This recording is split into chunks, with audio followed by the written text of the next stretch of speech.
the quietest, most stock vehicle that we currently own. What is wrong with us?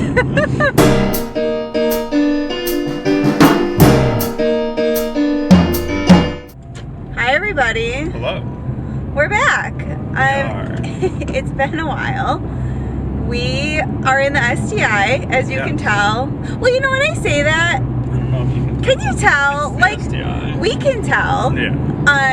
Obviously, I would hope so. So, I'm driving the STI for the first time with this engine. So that's a thing. Yes. But we're not actually here to talk about the STI. No, we're not going to talk about the STI very much. That's a different video. We have tons of STI updates, primarily being that we're driving it and it is daylight, so it's legal, Yes. right? It's been a journey, so that's soon to come. Yes. Is this a teaser for an STI video? Maybe. I guess it is, yeah. I got it.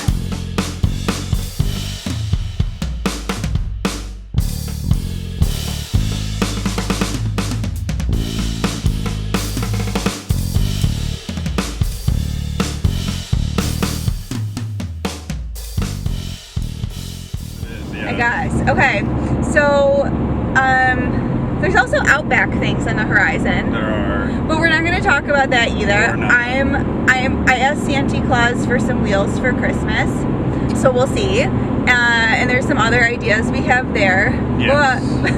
But what we are going to talk about is the thing that I hated so much.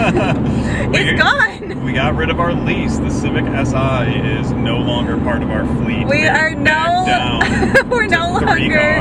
no longer Civic lessees, and that's a great thing because that was a dark time of our marriage. So okay, so we're gonna talk about the Civic. We are not lease people. This was our first foray into leasing a thing.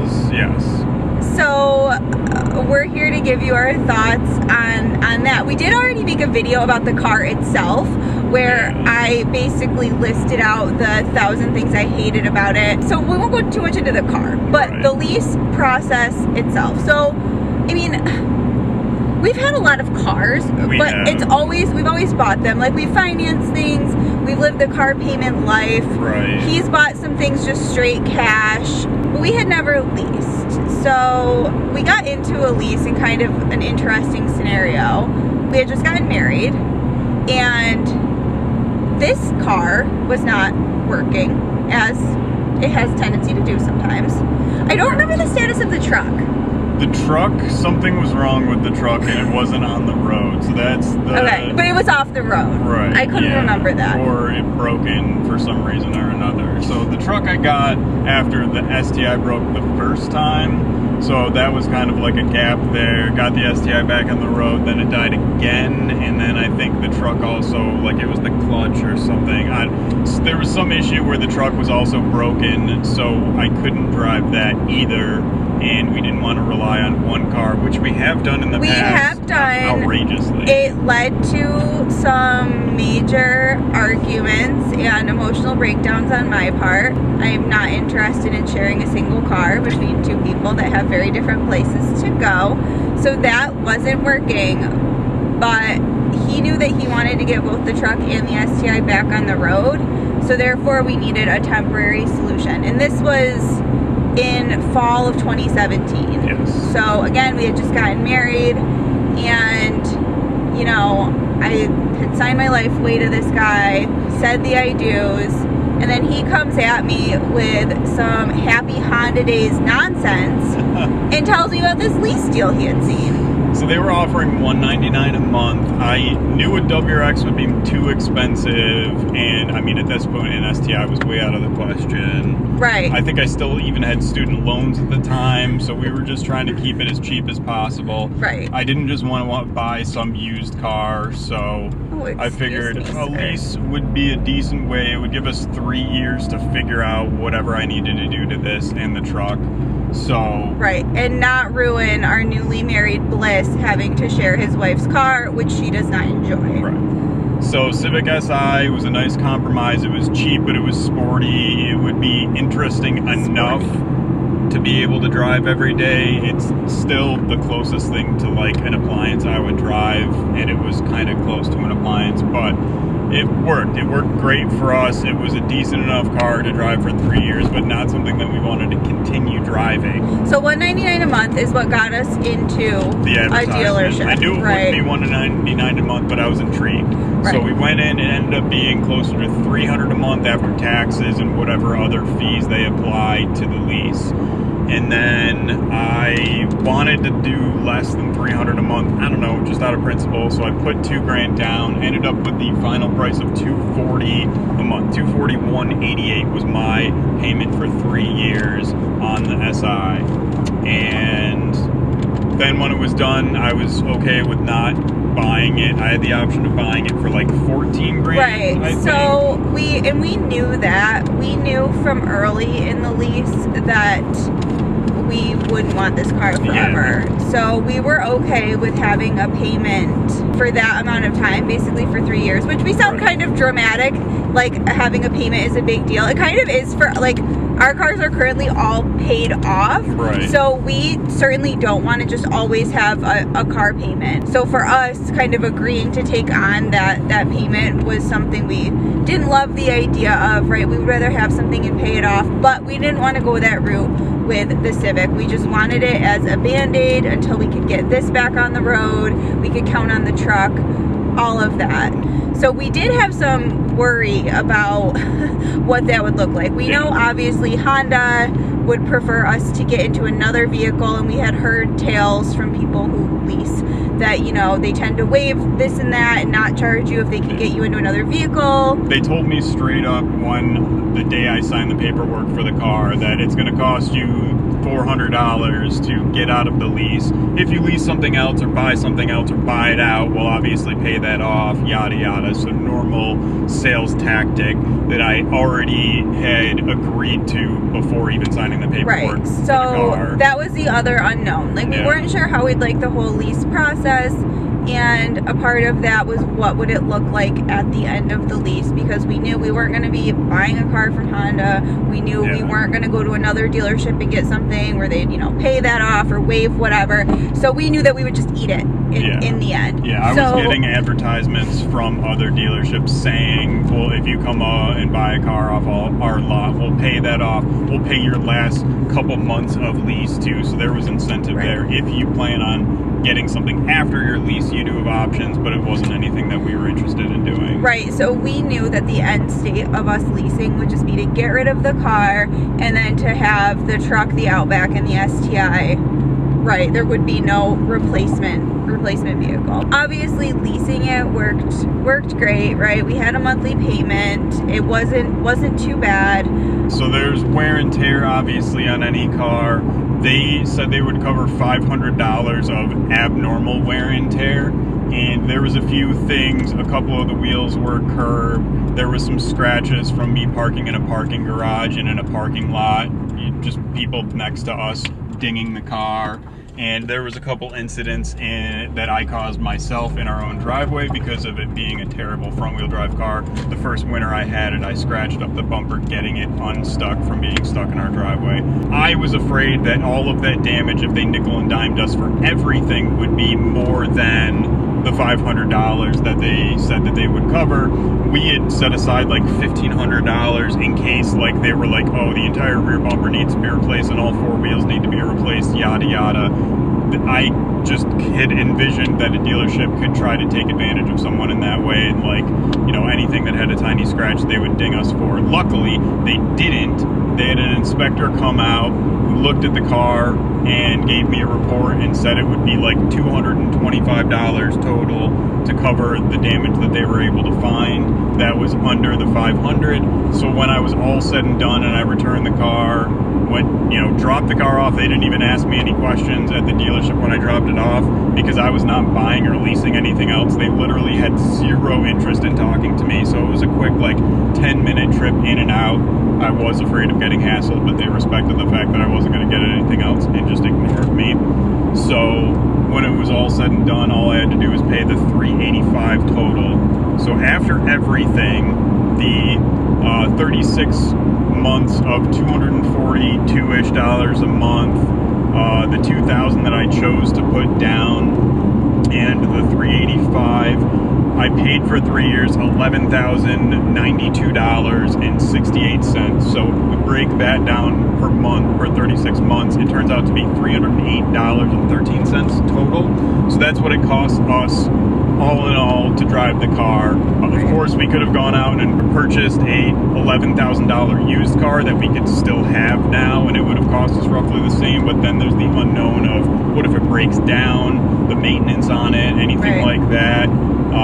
I did purchase a set of winter tires for the SI because it was so terrible at getting out of our driveway. They're actually the tires that we're driving on right now because I specifically got a size that I could use either with the SI or the STI, because ultimately the plan was to get it on the road last winter, and that kind of got pushed off another year. But that was $450, maybe $550 after getting them mounted and balanced.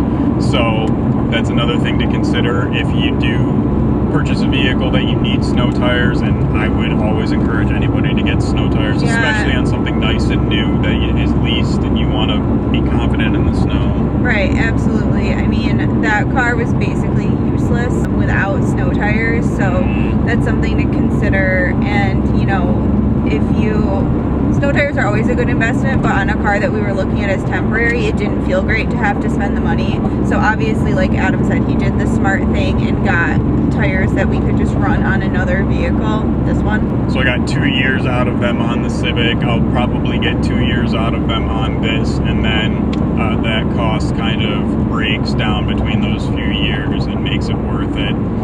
All in all, I still think it was worth it for our specific scenario. We were able to afford the payments. It wasn't something that was burdensome. When I had my 2012 WRX, I had a $405 payment, and that was outrageous.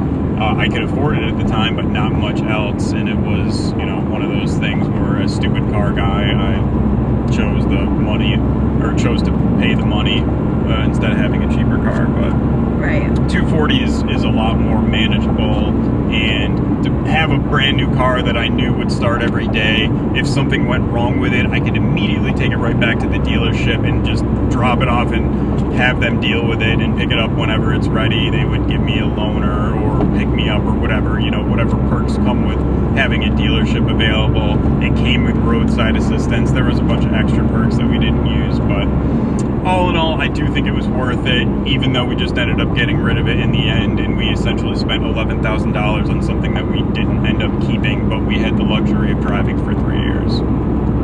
Yeah, I mean, it definitely bought us some time, so that's really all that we wanted out of it.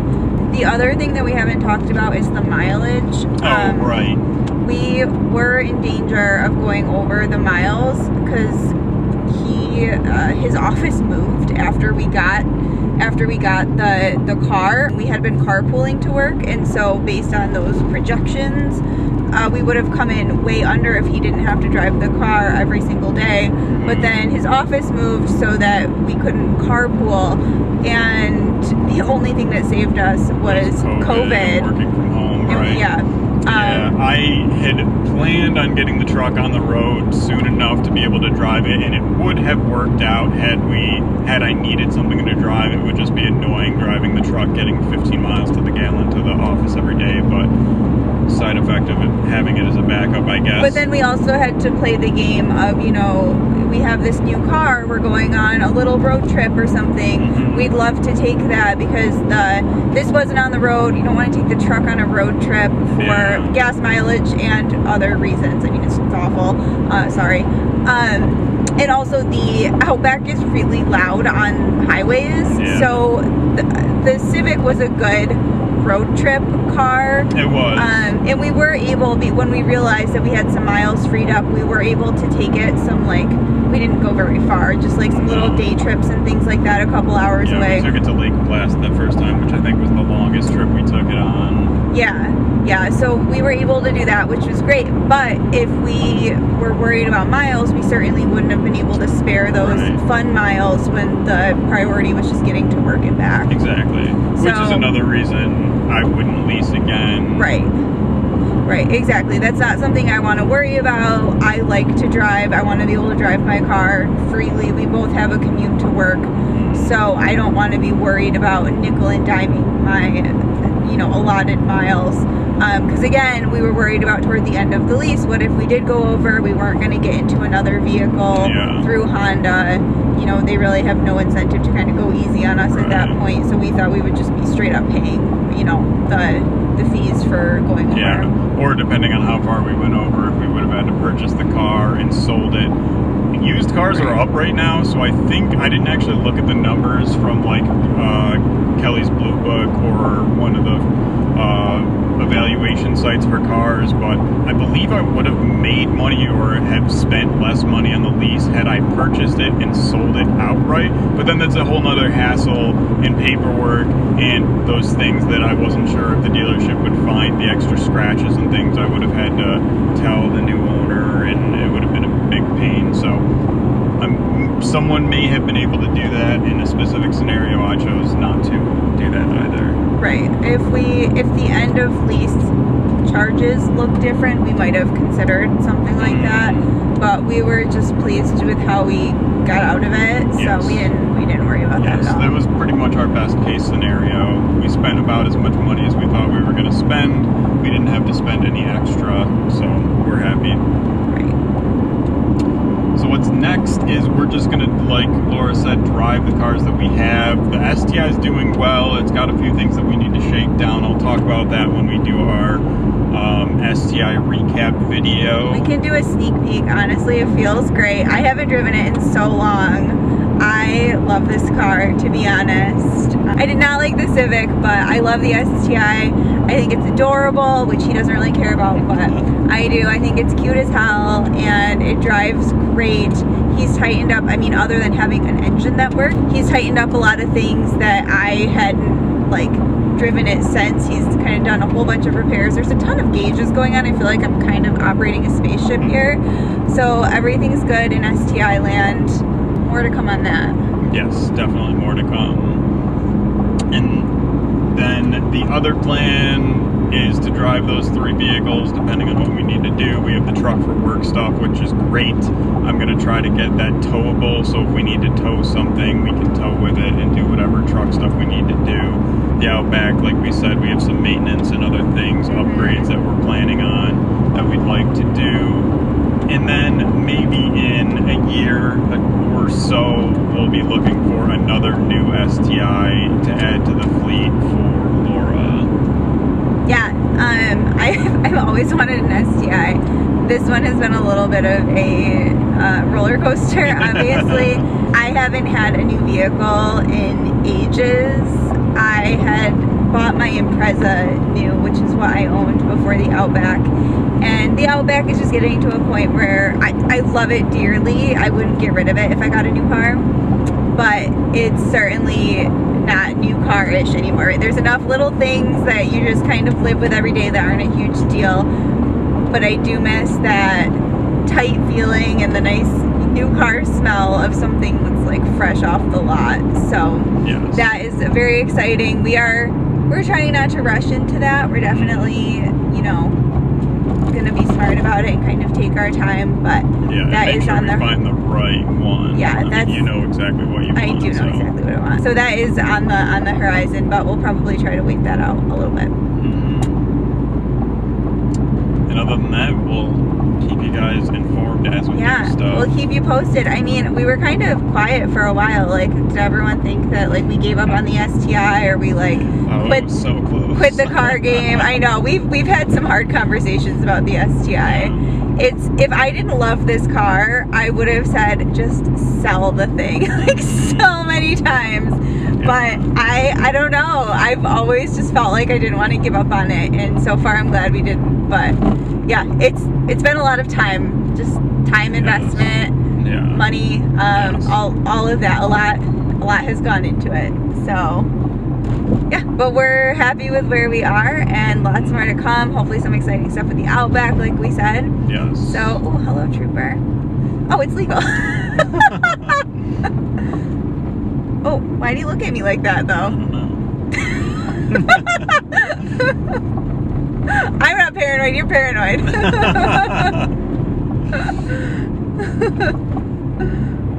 It's not even loud. Like, no, why did he look at me?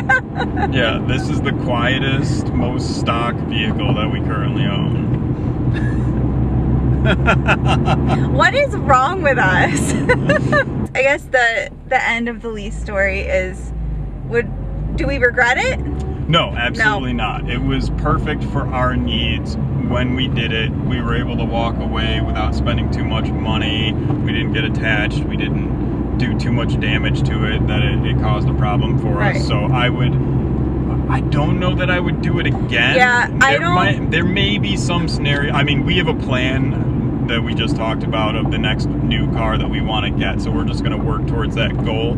If there was another scenario where we needed something, like maybe leasing a truck or something, it would be something where it was something that we needed specifically but knew we would need long-term. I'm not interested in leasing again. Yeah, I'm too attached to cars. I like a modified car, and I would rather buy what I love, own it. I feel like I've told people and my friends this before, but cars really aren't an investment, right? It's kind of known that there's exceptions, right? But it's pretty much a known thing that, they're just going to depreciate, they're just going to cost you money. So for me, it's a passion thing, not it's a heart, not a brain thing, I guess, right? Get the car you love, that you love to drive every day, that makes you excited to get in it and go wherever you gotta go. So that just aligns better with buying, in my opinion. But there's certainly people who like leasing. I think if you want something new every couple years and you're not going to get super attached, go for it. For me, I would rather, I love the Outback, right, which is obviously sort of an acquired taste, but it's modded to my liking. I would obviously never do that to a car I was leasing, the things we've done to that car. Oh, yes. I own it outright. I like not having a payment. I don't care that it's 12 years old. That, in itself doesn't bother me. So as long as it starts every day and it makes me happy, I'm good with it. We'll just keep taking care of it and there's a few things that we want to do and just keep driving it. Yep, exactly. So yeah, leasing, I guess it's a good thing. Not really for us. We tried it. It was helpful in our scenario, but I would say probably not again. All right. I guess that's it. Okay, we'll see you guys later. Bye.